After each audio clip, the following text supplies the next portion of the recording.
loolu nag moom moo ñu fi dajale tey ñu fas yéene incha allah ànd ak tous les responsables yi nga xam ne si ñu ngi nii ci suñu ginnaaw ku leen lim da ngay fàtte mais kenn manqué wul incha allah toutes les communes de Guinguinéo sont représentées ici ci délégation départementale bi également noonu dans toutes les communes du département de Guinguinéo installé nañ fa ay comité électoral yoo xam ne si depuis démb wala lu ko jiitu sax ñu ngi def liggéey bi ci communes yi pour waxale na liggéey la boo xam ne si dañu ci def fulla def ci fayda def ci lu ñu am pour que Sénégal ñu mën a restaurer la démocratie parce que tey ñun ñu fi daje yëpp lenn donga ñu fi bàyyi te moom mooy restaurer la démocratie fexe ba assemblée nationale bii nga xam ne si ay at a ngi nii wala ay législature a ngi nii mun nañ wax ne assemblée nationale bi dara amatu fa doxalatuñ seen rôle léegi nag intercoalition bii nga xam ne si mooy ñëw ka ko jiite di le président maître Abdoulaye Wade di mag mu baax ak ka jiite la coalition Yewwi Askan Wi di le président Ousmane Sonko ñoom ñëpp ñu ànd loolu yéene bi moom mooy ñu fexe ba am à l'Assemblée nationale une majorité boo xam ne si danañ imposer waa ji fi di nekk muy Macky Sall ce qu'on appelle la cohabitation te loolu bu ñu ko defee incha allah dina xam boppam ba balaay 2024 dana takk ay bagaasam takk ay ëmbam takk ay serviettam ak léppam abal ñu Sénégal 3e mandat dootu ko xalaat lii moo nekkoon suñu taxawaay tey di woo nag sénégalais yëpp xëy na la ñu koy mottalee messieurs les journalistes mooy bàyyi ak kaddu gi suñu honorable député Modou Guène Diop mu eggale kaddu gi merci. jërëjëf doyen Tidiane jërëjëf vraiment kaddu yi rafet na donc dañuy nuyu rek tout le département Guinguinéo di leen wax ni tey nag mooy intercoalition Wallu Yewwi tey la ñuy commencé suñu campagne électorale départ fii si permanence su Pastef jëm Ndiago jéem a waxtaan ak waa Ndiago comme je pense que programme bi jërul dégg si waat ndax yi si amoon solo yëpp Tidiane wax na ko li si am solo rek mooy bu ñu demee waxtaan ak nit ñi comme wax na ko ay méga meeting ñuy def ak penco yi yëpp diñ si jublu lenn rek la waxtaan ak askanu Guinguinéo wax leen enjeu yi nga xam ne moo nekk si élection législative yi ndax kat ñun ay ndaw lañ yoo xam ni yaakaar naa ni comme dañoo war a yónni ñoom dinañ leen wax suñu taxawaay nan lañ ko nar a taxawee ba bu ñu yónnee ñu xam ñoom it ñu wax ñu bu ñu yónnee nan ñu war a taxawee bu ko defee ñu dajale ñaar yëpp représenté dignement Guinguinéo ndax Guinguinéo kat soxna ko représenté ndax lii fi nekk moom ñu xam ko muy biir Guinguinéo am nañ moom laay wax nee naa ko ki nga xam ne moo fi nekk nga xam département bee ko fi teg wax dëgg yàlla lu ne la ba mu des ñuy tuddee député parce que ñun gisuñu suñu bopp représenté wuñu donc au delà de comment dire de ça donc dañ ko fi war a def coûte que coûte pour expliquer nit ñi pour jéem ko fi jëlee nu mu gën a gaawee et puis Tidiane wax na ko fexe ba aussi ki nga xam moo fi nekk muy le président de la république xelam bañ a nekkati si 3e mandat ki suñu adversaire fii nag moom tiituñu ko ndax moom yaakaar naa ni question bi ñu koy posé rek moom bu delloo si département bi lan lay wax waa gox-goxaat yi loolu moom c'est une question boo xam yéen journalistes xam naa bu ngeen ko gisee den ko posé donc ñoo ngi ñaan yàlla si campagne bi ñuy doof tey dooree ko si permanence Pastef bi yàlla def mu nekk campagne boo xam ni dañ ci am satisfaction totale ak réussite totale am si ndam lu yaatu loo xam day jig Guinguinéo jig état du Sénégal république bi yëpp donc ñu ngi jaajëfal ñëpp donc di leen wax gaañi bisimilah ñu jubu si liggéey ba nag merci jërëjëf.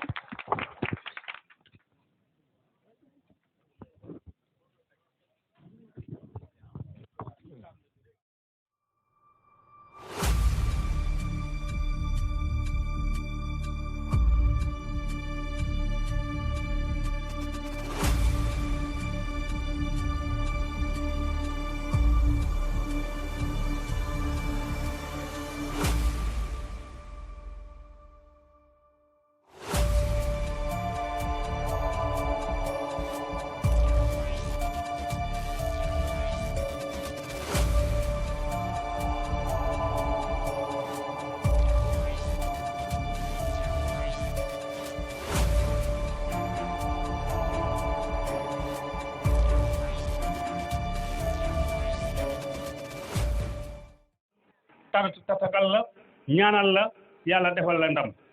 ah li ngeen di yootu nag yàlla na ko yàlla ak yonente bi eggale ci kàttanu Seydina Muhammad sallallahu taala alayhi wa sallam la ma waxoon nag ëpp na loolu waaye man dama nekk koo xam ne mënumaa wax moo tax ma yemale ko foofu asalaamaaleykum. dëkk Mbos waa ba tey suñ ko waxee rek ñëpp dañ ko xam sëñ Modou ngi nii sëñ Modou yàlla na la yàlla defal jàmm fa nga xamante ni bii foofa lañ ñu war a tawate fa la ñu war a waxe suñu soxla fa la ñu war a jooye suñuy jooy mënuñu faa egg yal na la fa yàlla yóbbu la sëñ Abdou Lahad Mbacké waxoon rek la ñuy wax nag su fekkoon doomu aadama mooy fal buur kon dañ naan la danañ la fal si bis ba waaye nag yàlla nañ ko fekkee jàmm su boobaa ñoo ngi ñaan yàlla mi moom fal yàlla mi borom fal yàlla mi am sañ-sañ yàlla mi nga xam te ni lu ko neex mu def ñoo ngi koy ñaan yàlla nañ ko fekkee jàmm yàlla nañ ko fekkee ca ñu tal ko ca mu fal la nañ ko bëggee incha allah nga amee kon ca muy sa njiglaay di suñu njiglaay yi ginnaaw loolu aw xobam mi ngi nii na ko ñëpp xàmmee xob bi lan moo ci nekk doomu aadama bi picc muy naaw mi xobu soon bi la danañ ko gën a wanewaat gën koo yaatal su boobaa incha allah 3 minutes la ñu waxoon mel na ni waxagum naa ñaanal monsieur l'honorable député ñu ngi la koy ñaanal yàlla def ko dañuy ñaax waa Ndiago ñun nag coalition bi coalition gagnante lañ ko wax initiative bu rafet la jóge au niveau national wàcc au niveau communal donc kon loolu yaakaar naa li tubaab di wax on ne peut pas arrêter la mer avec ses bras géej guy déborder nit mënu koo kar ak ay loxoom incha allahu suñu àndee serrer la main dans la main lu ñuy wut si commune bi war nañ ko mën a am parce que fi lañ dëkk fi lañ yaroo fi lañ màggee lu fi nit di soxla war nañ ko fee mën a soxla nuñ koy wute war nañ ko naa mën a wute te wutin bi du ñaaw incha allah dina rafet te am nañ ci yaakaar bu wér a wér a wér a wér commune Ndiago votera Modou Diop Guène le jour n'est-ce pas des élections incha allah nous voterons massivement fii si commune Ndiago pour la coalition gagnante loolu dañ koy promettre fii te incha allah di nga fi ñëwaat ba xam voté nañ massivement wala déet parce que engagement la ñuy demee engagement bii leen boole nga xam ne moo def une forte convergence loolu moo am fii mënuñu laa dégg mënuñoo wax ak yow loolu dafa jeex fii parce que la jeunesse yi fi nekk seen esprit dépassé na loolu donc kon dañuy rompre ce système de fer donc monsieur le maire dañuy bañ li dal ñii ñu bëgg a tàggoog ñoom bañ la dal ñëw laaj ñu jox la fal la gisuñu la dégguñu la ba nga soxlawaat loolu ku ko fi def boo ñëwee da ngay wax ba sonn rek bu yeboo nga indi xaalis di maye di wekki bi di jox doomu aadama yi mais du tax ñu wateel la parce que ñun li ñu gëm mooy koo xam ni ki ñu dénk suñ kàddu da koy mate sëkk am nañ ci moom yaakaar foofu la ñu yemale suñu kàddu ñun waa Kër Daouda kontaan nañ waa Ndiago kontaan nañ ñi ngi ñaan incha allahu ndam li ngeen di wut ba tàmm Kër Daouda yàlla leen ko yàlla defal xaar di la womat loolu daf fi jeex parce que suñu électeur moo ñuy may suñuy droit ñu am droit di ko kaas su ma yorutoon électeur damay dem tuddi ko gongu gee parce que bu ñëpp yi dem damay toog mais comme que bu ñëpp yi dem ma dem fu ñu ko dugal ma dugal ko xool fa ma neex kon suñu ñëwee mën na maa kaas samay droit ma di ko wax soit nag ñu appliqué ko ñu bañ koo appliqué mais il fallait que dinaa wax samay droit parce que nous sommes dans un pays démocrate mais pas un pays dictature am déet mais loolu nañ ko xam bu baax nit ki dafa am loo xamante ni bu nekkee ci yow da nga koy wax mais mënu ma ni sénégalais laa ci réew mi laa bokk mais su ma waree wax fii du ma ko wax non dépensé nañ foofu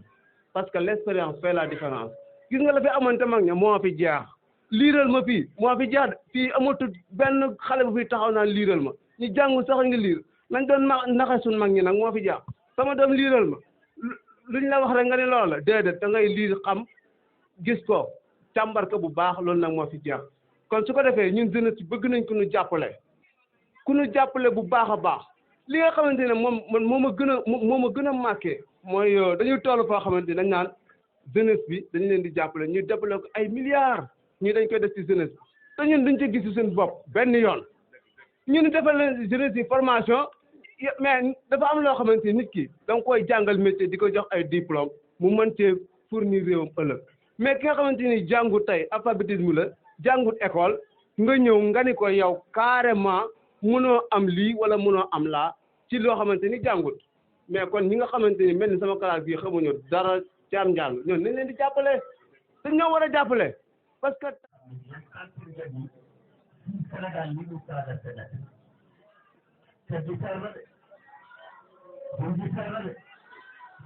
yal nañu ko yàlla defal lu kowe suñu njort kon bu loolu passé yow honorable député ñoo ngi lay ñaan jour bi tey ñu rassemblé wu fii nii bés bu la yàlla falee bu ko fàtte saa boo demee ba yàlla fal la nga doon député day xalaat jour bi tey ak rassemblement bi ñëpp dagg seen yitte ngelawaay bu ko fàtte dee si bàyyi xel ndaxte jigéen ñi sonn nañ góor ñi sonn nañ trop sax waaye jigéen ñee gën a sonn ndax ñoo koy yëg ñooy dem ci marché bi ñooy dem fépp ñoo koy dund waaw kon metti na ci ñun waaw kon nag bés bii nii moom bu ko mës a fàtte ñu ngi lay ñaan nag li nga bëgg yaa ko xam yal na la ko yàlla defal te bu la ko yàlla defalee bu ko def nguurum sa poos def ko nguurum valise ñëpp xej si waaw léegi bu loolu jàllee jigéen ñi ñu jara jàppale lañ ndax xam nga nii dund bi seeree nii te koo ci gis macha allah danga naan du dara waaw kon xam nga ne buñ demee ba lépp yomb ci jigéen ñi kon dañuy gën a wax tubaar fakala macha allah ku fi yor sa soxna da nga gën a bëgg loo bëggoon benn da nga gën a bëgg fukkam waaw léegi nag liñ lay ñaan bu ko fàtte man daal sama gëm lim nit ki daal lépp Modou Diène bi Mbos laa nekkoon daaw ci seen commune di fa jàngale bi ma déggee li waa Mbos def organisé wu ñu xam ne moom am na les compétences requises pour diriger non seulement leur commune mais département Guinguinéo Modou Diène mii mën na koo diriger ci yaram mais li ma gën a marqué ci mooy diineem monsieur Mané mu ngi koy wax sànq nee na am na ñoo xam ne bu ñu leen falee dina am lu bari loo xam ne mu ngi ñëw ci suñu doom yi dinañu yàq duñ ko mën a faj mais kii moom diine gi ma gis ci moom du nangu loolu Modou Diène mii du nangu loolu ndaxte am na yar am na diine te am na taalibe aussi mais ñi mu àndal aussi am nañ yar am nañ diine am nañ taalibe gannaaw loolu dama leen a bëgg a wax rek benn mbir que yi gis ngeen photo bi képp koo xam ne sopp nga Ousmane Sonko soo ko jëlee wooteel nga Ousmane Sonko képp koo xam ne Khalifa Sall yitteel na la soo dugalee ci xob bi ci enveloppe bi wooteel nga Khalifa Sall képp koo xam ne sëñ Moustapha Sy soxal na la boo jëlee carte bi wooteel nga sëñ Moustapha Sy mais aussi ñi nga xam ne au niveau local ànd nañu ak Ablaye Gueye ak mouvement am ku ci jël carte bi wooteel nga Ablaye Gueye ku ko jël aussi wooteel nga maître Ablaye Wade ak ñi wet dëkk bi ñëw yëpp ku fi teew rek nuyu naa la bu baax waaw gan gi nag li mu fi dikkal tey daa mel ni jigéen ñee tax mu ñëw sax ndax xam naa coalition bi yaakaar naa mburoog soow la ndax ku ci ne xam naa la ñeenti coalition yi àndal nii xam naa leen ñoom ñëpp kon ñun moom ñun jigéen ñi ku ñu jàppale rek lañ soxla ndax son nañu torop wax dëgg fa yàlla li nga xam ne moom loolu lañu war a def ba def nañ ko waaye mënuñoo dem ndax xam nga ne jigéen bu waxee ne mënuta am liggéey fekk amul kayit ñu def groupement fexe ba am ay kayit waaye nag ba tey gisuñu ci benn changement ci suñu kayit boobu kon ñun moom loolu moo ñu tax a jëg pour defar suñu dëkk moo ñu tax a jóg léegi nag coalition bi nga xam ne ak député bi nga xam ne moo fi teew am nañ ci moom yaakaar bu baax a baax ne li ñu wax fii du ko fàtte te dinañ ci dimbal bu baax a baax. kon dégg ay nuyoo ñi ngi jégalu bu baax bala ñu doon commencé dañoo waroon dem ziar ko ñu dem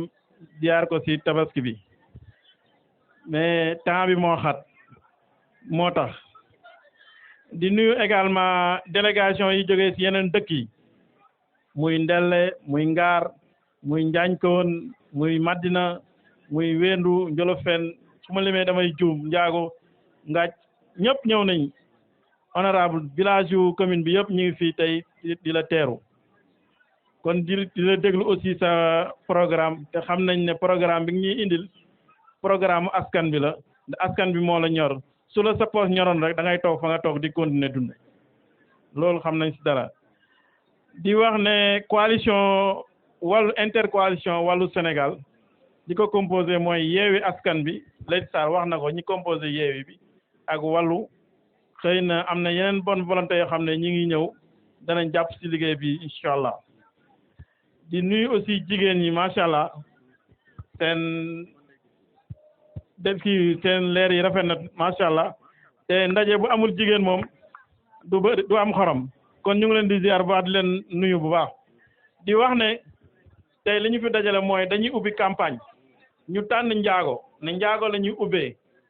te commune Ndiago yaatu na village buñ ko yóbbuwoon rek mënoon na ko abriter mais dañ tànn rek au hasard nii ne Kër Daaru lañ koy indi ñu commencé ko mënoon nañ ko yóbbu Ndiago mënoon nañ ko yóbbu Ndelle mënoon nañ ko yóbbu Njaañkoon te fu ñu demee aussi nit ñi nañu fa fekk ñi fi war a fekk nañu fa fekk mais dañoo tànn Njaañkoon fii Kër Daawda ne fii lañ koy defee et puis ñu comprendre ñun ñëpp ne dëkk buñ ko yóbbu rek ñun ñëpp benn lañ ñe Ndiago moo ñu ñor coalition bi moo ñu ñor intercoalition bi moo ñu ñor loolu moo tax ñu indi ko fii organiser ko fii te dañ see waxtaan bu jubóo ñun responsable yi xam ne ñoo composé intercoalition bi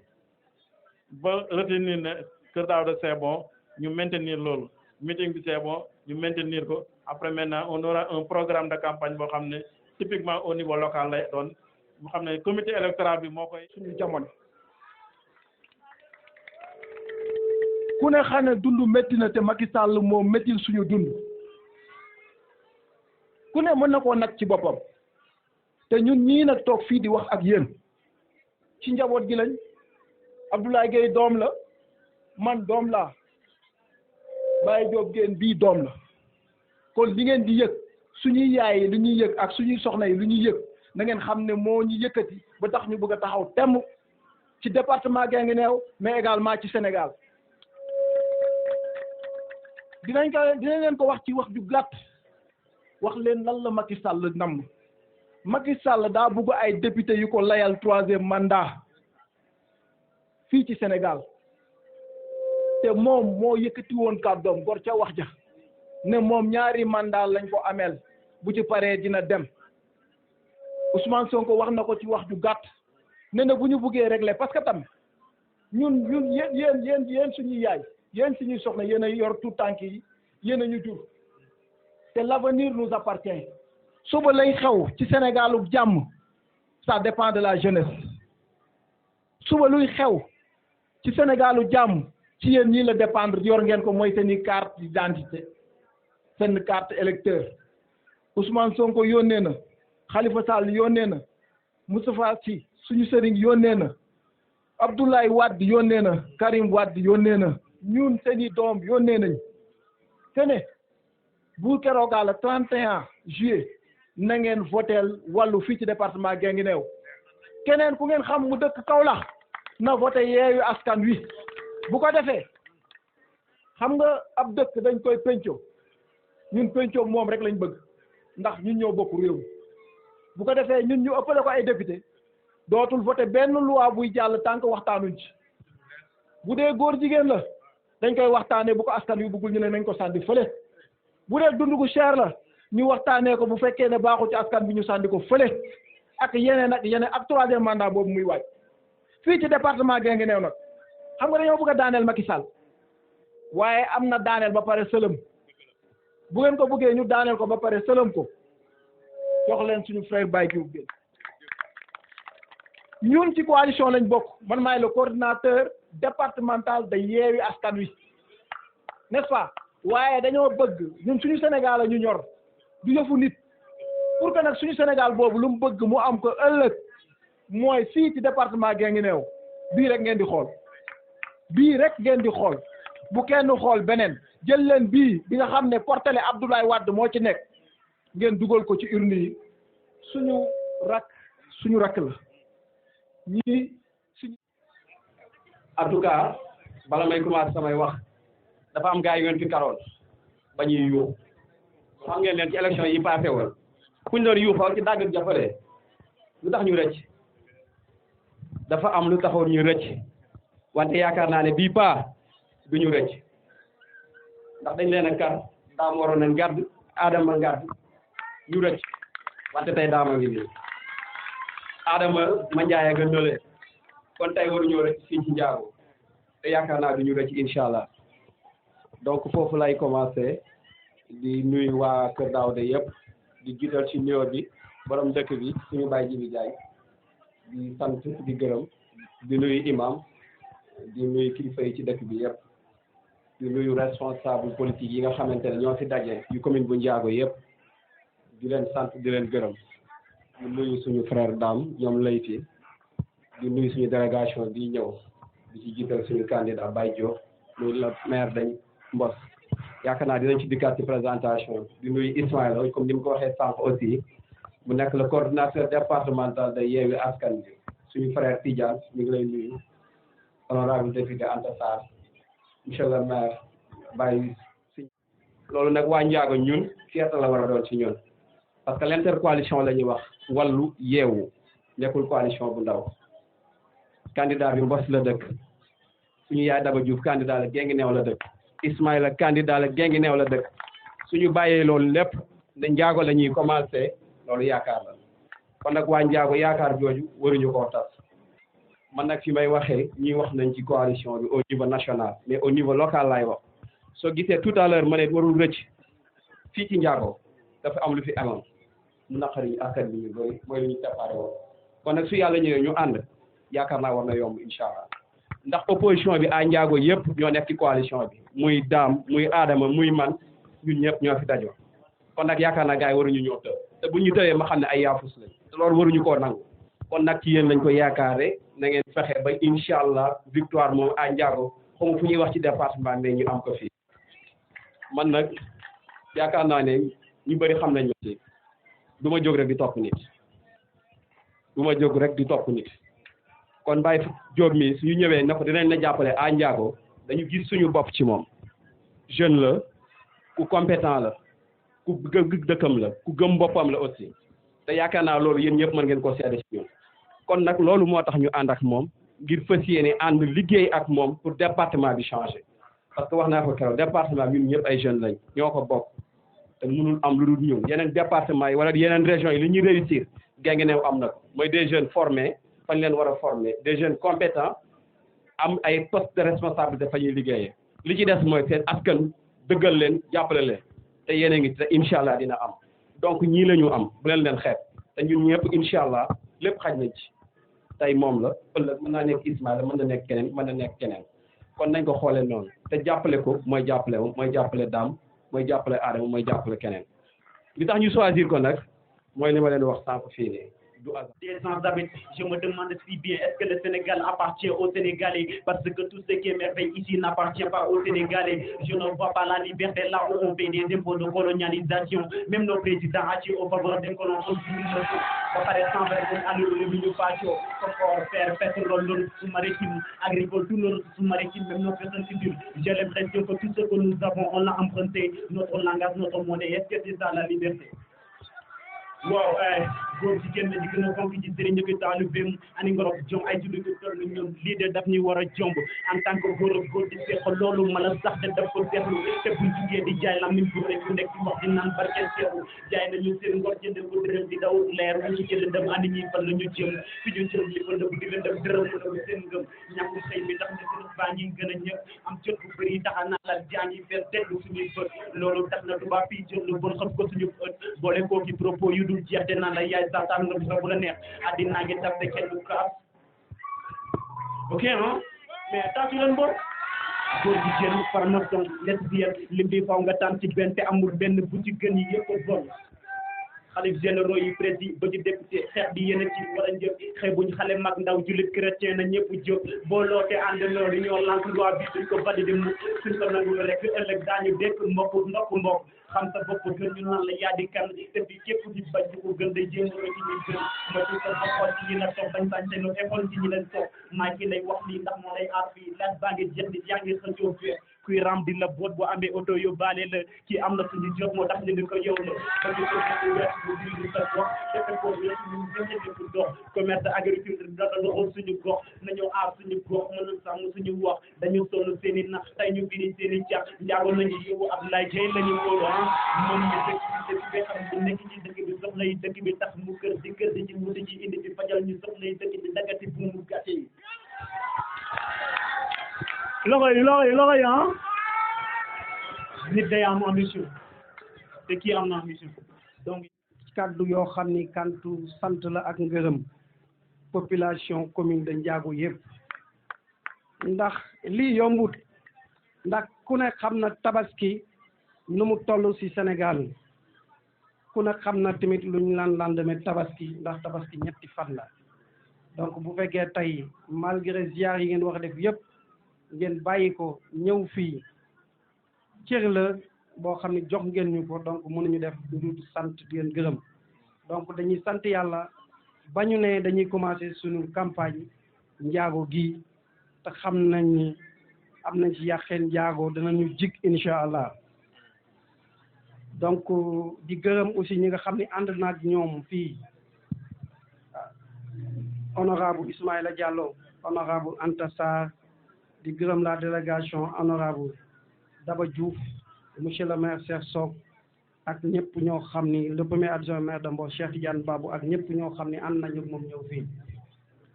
di leen wax nag am na ci détails yu bëri yoo xam ni ñëw nañ ci ñi fi jiitu ñëw nañ ci donc jërëtut a ñëw muy enjeu électoral bi ñu enjeu yi ñu jëm dañu jëm ci élection yi am solo lool il faut que nit ñi comprendre loolu ndax élection yi ñu jëm ñëpp jàpp nañ ni référendum la référendum bi nag li koy waral mooy dañuy en général naar bu ndaw bi lu mu wax rek ci naar bu mag bi la ko jëlee xam nga ne ngeen ki ñu xam ni yàlla def na mooy député Guinguinéo bi nga xam ne dañ ko faloon dans le cadre de Benno Bokk Yaakaar commencé war na duggaat ci département bi te ñëpp nee nañ bañ ko falee la fi gëj waaye yéen moom loolu moom day na waa di waa Ndiago est-ce que loolu da ngeen ko dalal sax ba kay nu mu tëddi koo xam ni bañ ko falee la fi gëj li muy wane rek mooy comme ni ma leen wax li ci kaw mooy li suuf ndax président de la république bu ñu demee ba tax ñu taxaw xool askanam wax ak ñoom toog ba tey mu ni leen maa leen waxoon li ma leen wax waaye nekkate li ma leen wax gëmuma ci woon ndax ay naxee mbaay la kenn ku ne wax na xoolaat sa bopp muy le problème de troisième mandat kenn ku ne wax nga xoolaat sa bopp donc la am sa kaw mooy respecté wuñu li tax respecté wuñu mooy moo tax ñoom ña sa kaw ñuy wax seen i kàddu te duñ ci respecté dara donc ñi ci suuf mooy ñi nga xam ne ñoom lañ toogal ci gox bi aussi ñoom it lu leen neex wax du leen ci dara du leen ci fekk te loolu nag dafay wax dakk dafa war a jeex donc moo tax ma ne élection yi ñu jëm dafa nekk élection yoo xam ni ñaar rek ci gën a am solo mooy duñu fi kenn nangu mukk ay troisième mandat kenn du fi defee duñu fi nangu société boo xam ni car macha allah sunu xale yi jigéen ñi bu ñu solo ba génn parfum mel na leen neex ñu naan dañ fi jënd ay góor jigéen ay góor ak góor di ànd ak jigéen loolu duñ ko fi nangu tey duñ ko fi nangu suba te ñaar yooyu nag li koy mën a jeexal mooy fii ñu jëm ñu bañ a voté le candidat Benno Bokk Yaakaar voté candidat Wallu Askan Wi ndax wax nañ ko mooy bulletin bu jaune bi nga xam ne mboq baa ngi ci gubu dugub baa ngi ci photo Ablaye Wade moom kenn du ko présenté genn moo ci nekk te ku ko voté nga Yewwi Askan Wi ba pare am nañu chance bu boobaa am ñetti député mooy Modou Diop Guène honorable Darmi Soxna Daba Diouf honorable Ismaïla Diallo loolu nag chance boobu mënuñu ko jox ba pare ñun waa Guinguinéo ñun waa commune de Ndiago ñun duñ ko jël nee nañ lu kenn man ñaar ko dàq te mbooloo mooy doole du doole doxul jàmm man loolu laa gëm donc ñoo ngi leen di woo encore une fois de plus parce que li fi nekk ñu nga xam ne ñun am na ko wax fii suñu jigéen bi nee nga nañu fàttali ko jotaay bii duñ ko mës a fàtte ba buñ fi jógee ndax tey ñun dañoo dëkk ci monde rural bi ndax député kat dafa am loo xam ni moom lañ koy jariñ xool leen li xew Ablaye Gueye wax na ko kilo gerte nga jënd ko 1650 ñu jël ñun suñ baykat yi ñu indi ñu ñun suñu gox yi gerte goo xam ni kenn mënu koo ji peut-être Ndiago moom wax de gerte gañ fa di kenn mënu koo ji te ñun wax nañ ñu man keroog toog naag honorable député ñuy discuter bi ma waxee loolu da koo jaaxal mu ne ma loolu nan la mën a muy aji mbergaan kan toog naag moom ñuy waxtaan ITV mu ne ma loolu noonu nu mën a nekkee Modou bi ñu génnee pourtant président 60 milliards la génnee subventionné gerte gi waaw ana ñu représenté mais ki nekk Guinguinéo xam coonay Guinguinéo yi moo war naa mën a nangu Guinguinéo biir Guinguinéo nekk député war a dem assemblée nationale moom nekk côté pouvoir bi xam na fay xew ba pare ñu ni dañuy jël gerte gi subventionné jox ko baykat gerte goo xam dara baaxu si mu koy bàyyi muy jàll man de bis bu ma fa nekkee waxuma da du jàll de waaye sama kaw la ñuy jàll mu jàll waaye du ma ko mës a nangu ndax tey ful la moom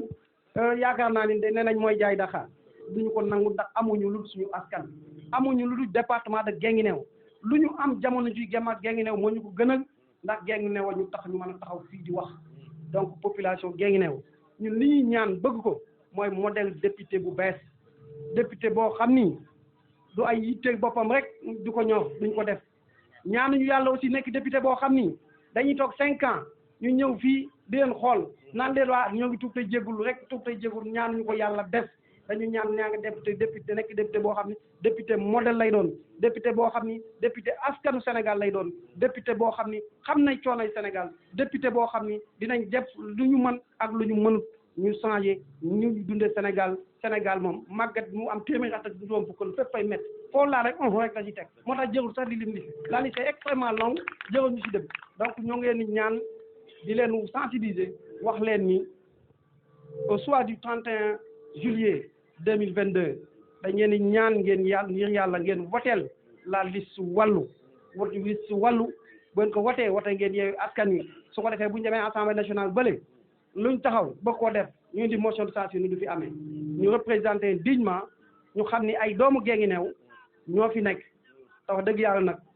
xam naa ni yéen a ñi kenn gën leen a bëgg département bi du ngeen am opportunité département bi am ñetti député ngeen koy bàyyi di voté benn député loolu moom dama yaakaar ni ñàkk a bañ sa bopp te ñun ñëpp dañu ñun moom boo gisee ku bëgg sa bopp rek ñëwal département Guinguinéo donc loolu yaakaar naa ni duñ ko def donc dañuy gërëm pour terminer encore une fois de plus Abdoulaye Gueye ñoo ngi koy gërëm bu baax di ndax wax dëgg yàlla coono yi métti na julli ni mu méttee nga bëgg koo booleeg organiser meeting ku la wax ni yomb na dalay nax donc Ablaye ñoo ngi lay gërëm di gërëm Dame Diop di gërëm Lati di gërëm ñi nga àndaloon ñëpp ci liggéey bi donc mention spéciale suñu xel dal na tey buñ ñëwoon fekk ñu fi lu mel nii dinañ xaw a yoxi waaye jàpp naa li ñu fekk dal na suñu xel te yaakaar naa ni dose lay doon bu ñuy jox bu ñuy sawarloo ba 31 juillet di ñaan yàlla jox ñu ndam